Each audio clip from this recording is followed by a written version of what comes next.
Et oui, le cinéma suisse, ça existe, qui l'eût cru? Hey, salut tout le monde, et aujourd'hui on va parler de Ciao Ciao Bourbinet au Bonjour Ticino, parce qu'il a 2 titres. Je sais vraiment pas faire l'accent suisse. Alors, l'histoire de ce film, c'est celle de 2 policiers qui vont devoir enquêter sur des terroristes tessinois qui s'opposent à la dernière votation. Et cette votation impose que les Suisses allemands et les Tessinois vont devoir parler français, car c'est la nouvelle langue nationale. Et ça va aller jusqu'à la guerre civile pour enlever cette loi. Alors vous le savez peut-être, mais je suis suisse et c'est pour ça que ce film m'a un petit peu intrigué. Et dans l'ensemble, j'ai plutôt bien aimé. Déjà car voir des lieux que je vois tous les jours mais dans un film au cinéma, ça fait bizarre. Alors pour un New-Yorkais ou un Parisien, ça ferait rien de voir la Statue de la Liberté ou la Tour Eiffel dans un film. Mais pour moi, voir l'ONU, le jet d'eau, les CFF, ça me rappelle que c'est quand même un film sur mon pays et ça c'est très rare. Autrement, le film est drôle, c'est pas hilarant, mais pour une comédie, ça fait le taf. Mais l'humour du film se base principalement sur le fait que personne se comprend. Et aussi le fait que les Suisses allemands doivent apprendre le français alors que d'habitude c'est les Genevois qui doivent apprendre l'allemand. Et il y a beaucoup de blagues sur les clichés des différents cantons. À part ça, la musique est sympa. Quand l'action se passe en montagne, les décors sont jolis. Pour les acteurs, on a Beachlatter et les Vincent. Pour ceux qui les connaissent pas, c'est 2 humoristes et acteurs qui ont une émission qui s'appelle 52 minutes et qui est d'ailleurs à l'origine de ce même. Je possède des thunes,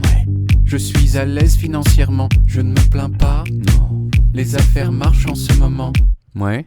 Et du coup Mais bon, pour l'histoire, le côté enquête policière et espionnage est sympa, mais le retournement de situation à la fin est prévisible. Et le scénar est hyper basique. En gros, c'est le truc classique du gars qui ment, ensuite on découvre qu'il a menti, et après il arrive à se racheter. Autrement, la mise en scène est banale, mais le plus gros défaut c'est qu'à un moment il y a un fond vert dégueulasse. Vous voyez le mien, bah on est presque au même niveau de nullité. Mais bon, que le plus gros défaut ce soit des fonds verts nuls qu'on voit à 30 secondes, ça va. Comparé à Expendable 4. Mais bon, après, il y a pas non plus beaucoup de points positifs. Mais du coup, en vrai, ce film c'est un peu un téléfilm. Le scénario fait téléfilm, la mise en scène fait téléfilm, les fonds verts font téléfilm, mais après t'as des tanks, des plans aériens, une scène avec une immense foule de figurants, donc il y a quand même du budget. Pour un film suisse évidemment. Bon, en conclusion, Ciao Ciao Bourbinet au Bonjour Ticino, c'est marrant si t'es suisse, mais c'est pas non plus un truc de ouf. Mais le concept est bien trouvé. Et avant de vous quitter, j'aimerais juste vous dire que pendant le mois de février, il y aura peut-être moins de vidéos parce que je dois préparer un concours pour rentrer dans une école d'art, mais ne vous inquiétez pas, il y aura quand même un ciné-truc. Bon allez, abonne-toi, va voir cette vidéo et à la prochaine!